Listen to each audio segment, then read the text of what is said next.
যত রকম অভিযোগ করা হয়েছে সব রকম অভিযোগ হচ্ছে মিথ্যে ছিল, বানোয়াট ছিল। সোশ্যাল মিডিয়ায় এখন একটাই প্রশ্ন, বুবলির দ্বিতীয় বাচ্চার বাবাকে? এই বিষয়টি নিয়ে এখন সামাজিক যোগাযোগ মাধ্যমে তোলপাড়।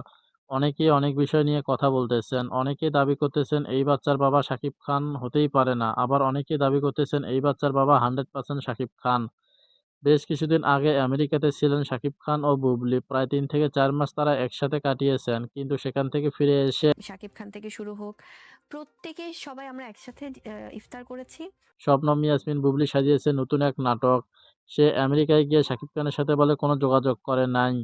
আবার আমেরিকায় শাকিব খানের সাথে কাটানো সেরা মুহূর্তগুলো সোশ্যাল মিডিয়ায় আপলোড দেন চিত্রনায়িকা শবনম ইয়াসমিন বুবলি। তবে ভক্ত অনুরাগীদের মাঝে প্রশ্ন থাকতেই পারে, আজও কি এই বাচ্চার বাবা শাকিব খান নাকি অন্য কেউ? বিষয়টি নিয়ে হাজারো প্রশ্ন সোশ্যাল মিডিয়ায়। শাকিব খানকে প্রশ্ন করলে শাকিব খানের মুখে কোনো উত্তর পাওয়া যায় নাই। শবনম ইয়াসমিনের দ্বিতীয় বাচ্চার বাবা কে? তাহলে বিষয়টি কি রহস্যই থেকে গেল? তো ভিউয়ার্স, ভিডিওটা কেমন লাগলো? যদি ভালো লেগে থাকে অবশ্যই সাবস্ক্রাইব করে পাশে থাকবেন। ধন্যবাদ। আসসালাম।